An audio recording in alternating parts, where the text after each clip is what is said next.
성경적 예언의 7가지 원리라는 말씀으로 같이 은혜를 받겠습니다. 저번 시간 말씀드린 것처럼 세계적인 성경 교사인 데릭 프린스 목사님 저서를 마지막 때 이스라엘과 교회를 위한 예언을 교재를 낭독해 드림으로 은혜를 받기 원합니다. 그런데 이 책이 쓴 지가 오래됐기 때문에 조금 제가 수정을 해서 꼭 필요한 부분만 수정을 해서 낭독해 드립니다. 자, 하나님의 말씀 보십니다. 신명기 29장 29절입니다. 다 같이 봅니다. 감추어진 일은 우리 하나님 여호와께서 속하였거니와 나타난 일은 영원히 우리와 우리 자손에게 속하였나니 이는 우리에게 이 율법의 모든 말씀을 행하게 하심이니라. 아멘. 많은 사람들이 현재 인류가 처한 상황에 대하여 비관적인 견해를 갖고 있습니다. 그들은 말하기를 시간이 없다. 대기는 오염되었고 자원은 고갈되고 있고 인구는 폭발한데 식량은 부족하다. 그리고 이상기온으로 우리를 괴롭게 한다. 라고 말합니다. 그러나 성경에 비추어 오늘날 전세계에 일어나는 일을 바라보는 성도들은 미래에 대하여 낙관적인 자세를 갖게 됩니다. 성경에 예언된 하나님의 계획이 지금까지 정확하게 실현되어 왔으므로 앞으로도 예언대로 이루어질 것을 믿기 때문입니다. 우리에게 장래에 대한 소망을 주는 성경적 예언의 7가지 원리를 살펴보고자 합니다. 첫째, 어떤 예언은 장기간 비밀로 남아있습니다. 그러나 때가 되면 그 비밀을 특별한 사자에게 알려주어서 비밀을 해제시켜주고 하나님의 백성들을 유익을 위해서 하나님은 해제시켜 줍니다. 신명기에는 예언을 이해하고 적용하는 2가지의 기본 원리가 담겨져 있습니다. 감춰진 일은 우리 하나님 여호와께 속하였다. 나타난 일은 영원히 우리와 우리 자손에게 속하였다. 이는 우리에게 율법의 모든 말씀을 행하게 하려 하십니다. 신명기 29장 29절 금방 봉독한 말씀입니다. 하나님께서는 우리가 아는 것을 원치 않는 비밀을 갖고 계십니다. 우리가 알아서는 안 되는 비밀. 그것은 하나님께 속한 감춰진 것이고 우리가 알아서도 안 될 일입니다. 또 한편으로는 하나님께서 우리에게 가르쳐주는 진리가 있습니다. 알려준 계시된 일은 우리에게 속한 것이고 그 계시된 알려진 그 말씀에 순종하면 우리는 우리의 책임을 다하는 겁니다. 미래를 바라보며 우리가 쉽게 실수할 수 있는 것은 감춰진 일을 캐려고 밤낮으로 성경 앞들을 보면서 연구하는 겁니다. 그러나 그것은 하나님의 말씀을 순종하지 않는 겁니다. 하나님께서 감추신 일을 자기가 계시할 수 있다고 주장하는 사람은 거짓 선지자입니다. 대개 성경의 예언의 본질을 이해하지 못하는 사람들이 그런 선지자입니다. 거짓 선지자에게 미혹됩니다. 성도들은 하나님께서 감추어진 일을 캐고 싶은 유혹을 이겨내야 합니다. 그러나 어느 신학자들은 또 학생들은 박사학위를 받기 위해서 억지로 사사로이 해석하다가 올매에 걸리고 넘어집니다. 성경에 나타난 일과 감추어진 일의 사례를 신약에서 알 수 있습니다. 하나님께서 나타내신 일의 사례가 사도행전에 있습니다. 사도들이 감난산에서 예수님이 승천하는 모습을 바라보고 있을 때 천사들이 이렇게 말했습니다. 갈릴리 사람들아 어찌하여서 하늘을 쳐다보느냐? 너희 가운데서 하늘로 올라가신 이 예수는 하늘로 가심을 본 그대로 다시 지상에 오시리라. 사도행전 1장 11절에 말씀했습니다. 이것은 우리에게 계시된 진리이고 우리 모두가 알아야 할 진리입니다. 또 하나는 하나님께서 감추신 일과 사례는 마가복음에 있습니다. 예수님께서 마지막 때의 재림의 징조에 대해서 이렇게 말했습니다.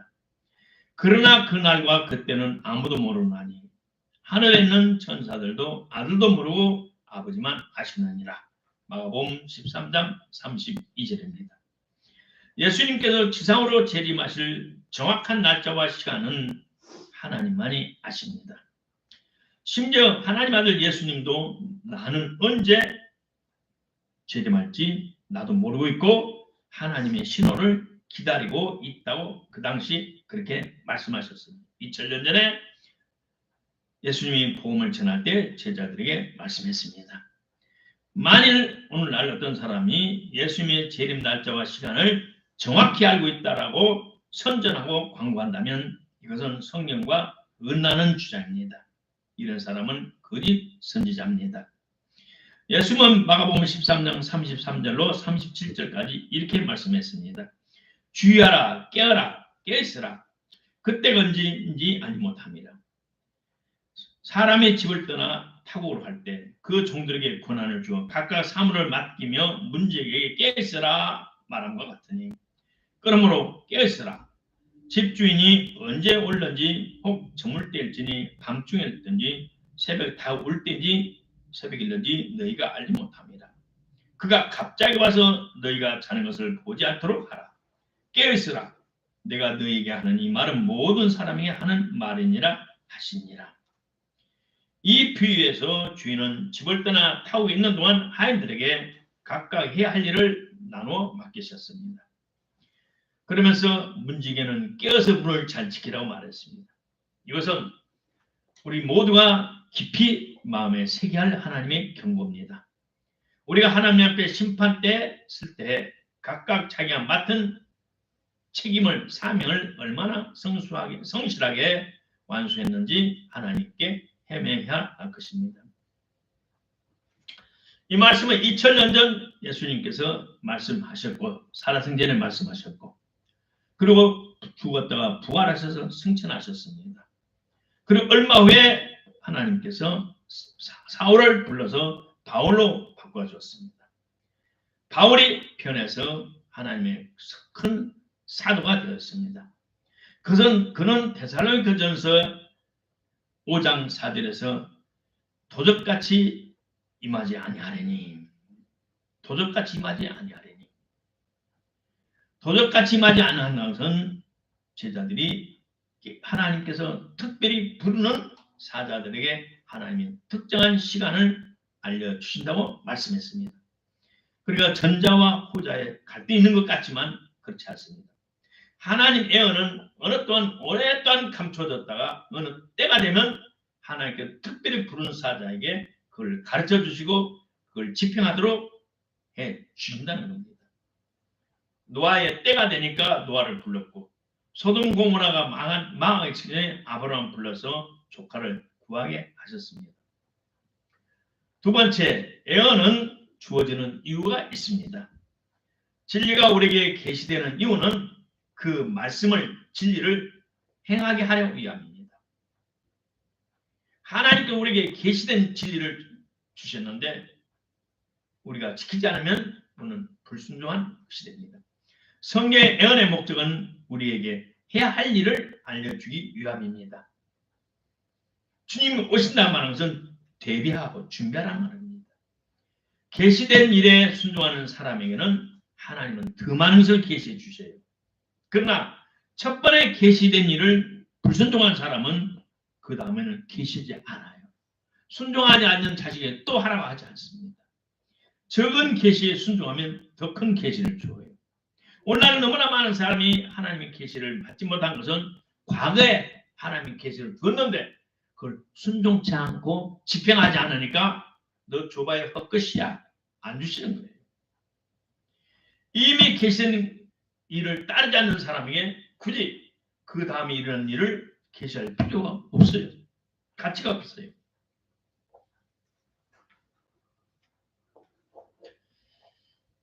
셋째로 예언은 구체적인 시기와 상황을 위해서 주어졌어요.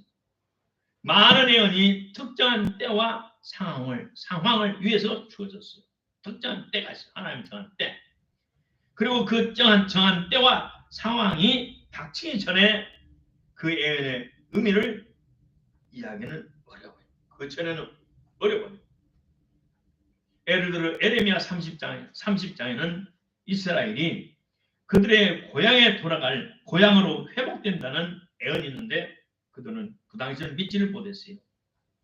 에레미야 30장 3절에 하나 여호와의 말씀이니라. 보라 내가 내 백성 이스라엘과 유다의 포로를 돌아가게 할 날이 오리니 내가 그들을 그 조상들에게 준 땅으로 돌아오게 할 것이니 그들이 그 땅을 차지하리라. 여호와께서 말씀하시니라. 장차 이스라엘 회복에 관해서 이렇게 말하는 사람들이 있어요. 이스라엘 국가가 건국된 것은 하나님께서 하신 일이 아니다. 만일 그것이 하나님의 역사라면 그 땅에 영원한 평화가 있어야 할 것이다. 근데 늘 불안하고 옆에서 공격하고 싸움만 있는 것이 뭐 하나님 하시는 일이냐. 근데 그 사람들은 하나님의 말씀 성경 예언에 대해서 잘 모르는 사람들이에요. 성경 예언에 대해서 바로 안다는 성도라면 그런 말을 하지 않을 것이에요. 성경 예언을 이렇게 오히려 반대로 말하고 있어요.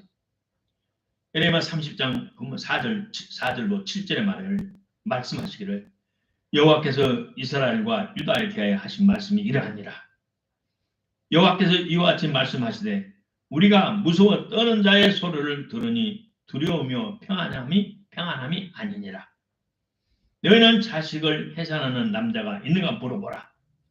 어찌하여 모든 남자가 해산하는 여자같이 손을 자기 헐에 대고 모든 얼굴이 겁에 질려 새팔에 적하겠는가.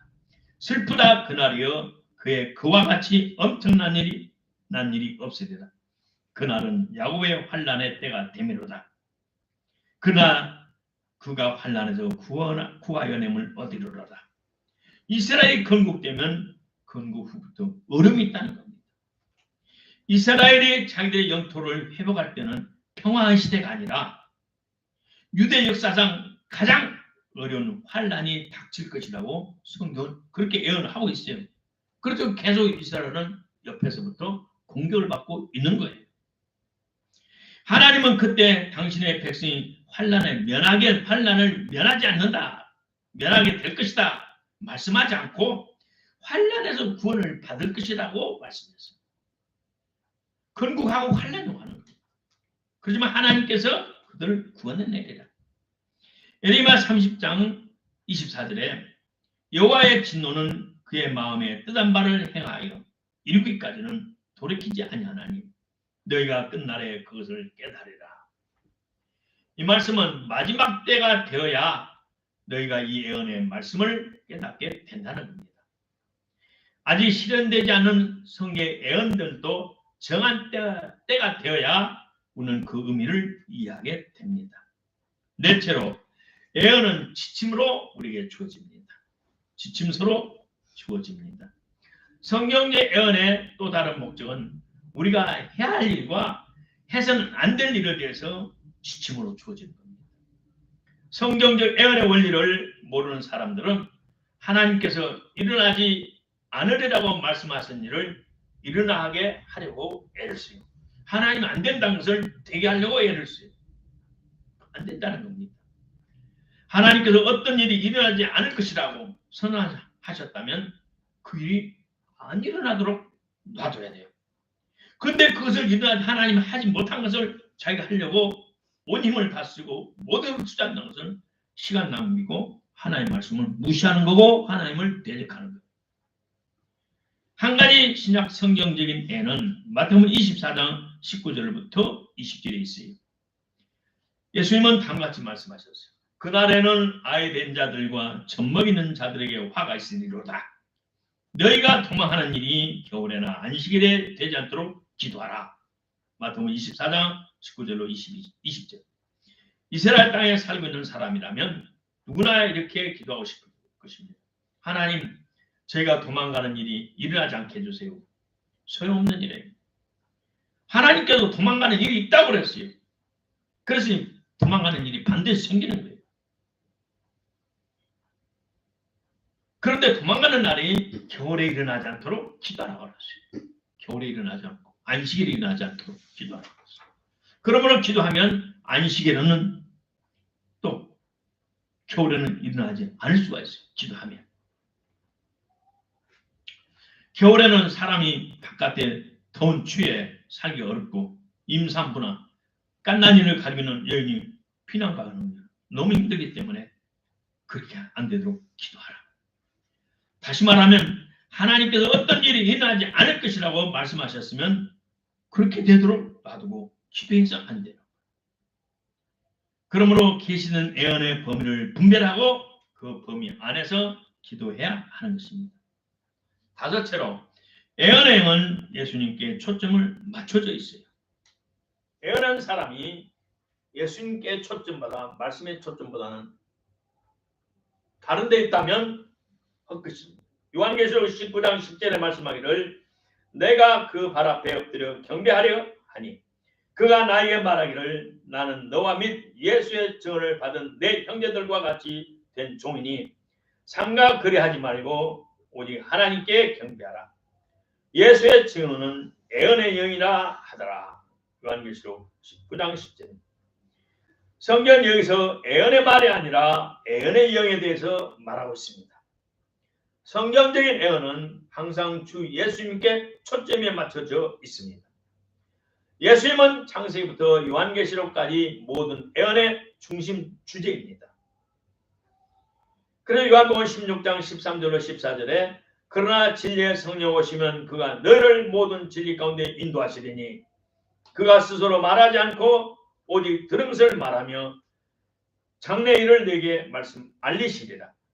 그가 내 영광을 나타내니 내 것을 가지고 너에게 알리겠습니다. 우리가 저것이 성령의 역사인지 다른 역사인지 다른 영의 역사인지 분별할 수 있는 것은 그가 하는 말이 그가 전하는 일이 그가 하는 말이나 행동이 주님의 영광을 주님의 이름을 드러내는 것이라면 성령의 역사고 그가 하는 모든 말이나 행위가 자기를 드러내려는 것이라면 이건 잘못된 영의 역사라는 겁니다. 사람의 영광을 나타내는 애언은 성령으로 말미암은 것이 아닙니다. 그러나 전체 중에 주님의 영광을 나타내는 전체 중에 극히 일부분 나온 것은 괜찮습니다. 왜? 그 일부분의 간증을 통해서 주님의 영광을 드러내기 때문에 그건 괜찮습니다. 그러나 전체가 사람의 영광을 취한다는가 드러낸다는 것은 문제가 있습니다. 만약 성령이 운행하시는데 어떤 사람의 개성이 그 사람이 무대 중심에 등장하면 그것은 성령님은 조용히 물러나가 떠나가십니다. 지난 교회 역사 중에 사람 자신이 주목을 받으려고 노력했기 때문에 성령님은 떠나가셨고 성령님의 역사가 멈춘 경우가 너무나 많습니다. 참된 성령의 애언의 영을 받은 사람은 항상 예수님의 영광을 나타냅니다. 여섯째, 애언은 말씀 그대로 의미합니다. 애언을 지나치게 영적으로만 해석하지 않도록 주의해야 합니다. 예수님의 초림에 대한 애언을 생각해 보십시다. 모든 애언은 1장에서 살펴본 것처럼 문자 그대로 이루어집니다. 예수님은 비유적 의미의 처녀에게서 태어난 것이 아니라 비유로 처녀에서 태어난 것이 아니라 문자 그대로 마리아의 배를 통해서 문자 그대로 처녀에게서 또 문자 그대로 베들레헴에서 태어나셨어요. 그러면 애언된 것을 너무나 영적으로 해석하지 말라는 겁니다. 또 예수는 문자 그대로 병자를 고치셨고 죽은 자를 살리셨고 속의 눈을 뜨게 하셨고 우리 예수님은 문자 그대로 실제적으로 그렇게 행하셨어요. 물론 비유적으로 해석한 것도 있어요. 그것은 일부분이에요. 다니엘서 8장을 보면 그게 헬라 왕이 수염소였고 바사 왕이 순양이었다. 라고 해석할 사람은 없어요. 순염소와 순양의 이미지가 비유로 사용된 것이 명백하기 때문에. 그러나 비유적 해석이 타당치 않은 성경 구절을 일부러 비유적으로 해석하는 잘못을 범하면 안 돼요. 마지막 때와 관련된 예언도 문자 그대로 이루어집니다. 실제로 하늘에서 별이 떨어지고 실제로 엄청난 지진이 일어나고 실제로 민족이 민족을 치고 나라가 나라를 치는 전쟁이 실제적으로 일어난다는 겁니다. 성경에 이스라엘은 이스라엘이고 교회는 교회라는 것은 분명합니다. 이스라엘은 교회가 아니고 교회는 이스라엘이 아닙니다. 다시 강조하지만 예언을 해석할 때 진화적으로 영적으로 비유적으로 해석해서는 안 된다는 겁니다. 물론 근거도 있지만 그것은 일부분이에요. 예언은 말씀 그대로 문자 그대로 해석해야 할 것이 대부분이에요. 마지막 7번째로 하나님은 절대적인 주권을 갖고 계신다는 겁니다. 당연합니다. 우리 하나님은 절대적인 주권과 공의로 우주 만물을 통치하시며 우리 인류의 역사를 주관하고 계십니다. 그렇게 해 오셨습니다. 성경을 읽으면서 하나님의 윤리 기준이 틀렸다고 판단하며 그것을 자기 자신의 생각대로 고치려고 하는 사람은 참으로 어리석고 바보입니다. 어리석은 사람입니다. 또 어떤 사람들은 하나님께서 중동 지방에서 불의한 일을 행하고 있다고 주장하는 사람도 있어요. 그런 사람은 성경을 모르는 사람들, 하나님의 경륜과 성경을 모르는 사람들이에요. 하나님은 절대적인 주권과 공의로 인류 역사를 주관하시고 하나님께서는 마지막 때에 이스라엘과 교회에 주신 예언은 반드시 성취될 것입니다. 이사야 46장 9절 10절 말합니다. 너희는 애적 일을 기억하라. 나는 하나님이라 나 외에 다른 이가 없느니라. 나는 하나님이라 나 같은 이가 없느니라. 내가 시초부터 종말을 아니며 아직 이루지 아니한 일을 애적부터 보이고 이르기를 나의 뜻이 쓸 것이니 내가 나의 모든 기뻐하는 것을 이루려라 하더라. 오직 하나님의 절대적인 주권을 인정하며 성경의 예언의 귀를 기울인 자는 많이 성경의 예언의 귀를 기울일 때만이 마지막 환난을 이겨내고 승리할 것입니다. 아멘. 고맙고 감사하신 아버지 하나님 은혜를 감사합니다. 성경을 우리가 하나님의 말씀으로 믿습니다. 그런데 성경에는 감춰진 비밀이 있습니다. 또 비유도 있습니다. 또 아버지 우리가 해석하는 이런 것도 있습니다. 그러나 우리는 예언적인 말씀을 말씀 그대로 액면 그대로 믿는 저희들 되게 하시고 이 말씀대로 사랑하는 우리 모두 되게 하옵소서. 예수님 이름으로 감사하며 기도드리옵나이다. 아멘.